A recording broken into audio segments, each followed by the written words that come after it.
grateful to the Reverend Wright of Murray Unitarian Universalist Church in Attleboro for officiating in this celebration of the life of Shirley Monroe, lovingly referred to as Binky.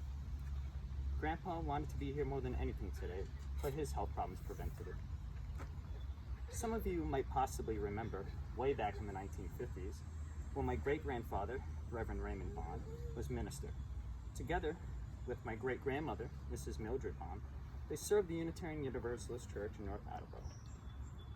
Their son, my grandfather, described himself as being, in the 1950s, a teenage preacher's brat attending North Attleboro High School with very little direction. It was during this time that our beloved Binky accidentally came into his life. Or perhaps it was no accident, but instead a divine intervention.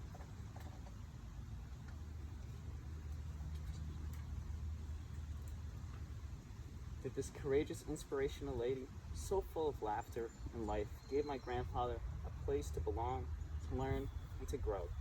A youth group that she and her husband, Jim Monroe Jr., and together with their friends, Joan and Bob Zilch, became counselors for the youth fellowship at the North Attleboro Church, which my great-grandfather served. Now mind you, this was about 75 years ago, so my grandfather has asked me to give you some advance warning that he may be somewhat sketchy on the exact details, or even what he means to say next, but I've been told that this is pretty accurate. The youth group, or the UIF, short for the Universalist Youth Fellowship, quickly became a trusted and safe haven for the church's young adults to turn to. It was because of Binky and Jim that many of us were able to find our purpose and our paths in life. They believed in us, and they helped us believe in ourselves. The youth group always met every Sunday afternoon at the church, where Binky led 8 or 10 of us in very meaningful, thought-provoking, and soul-searching conversations, nothing short of inspirational. The dialogue was always constructive and positive in tone, and there wasn't a Sunday that we didn't look forward to our gatherings.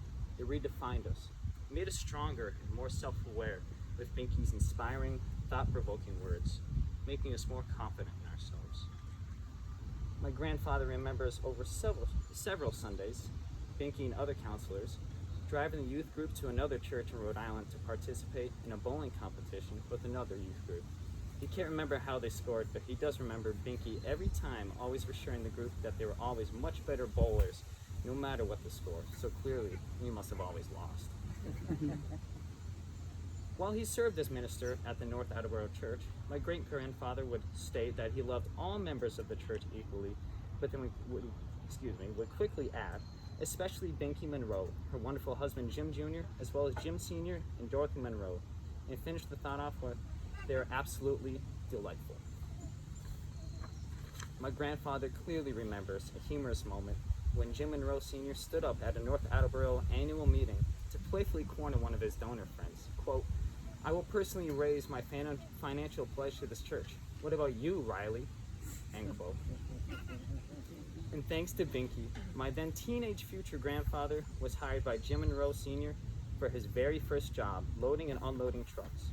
It was also Binky who gave my grandfather the confidence to ask out a girl for the first time, a girl who would ultimately become his 1950s decade-long North Attleboro girlfriend.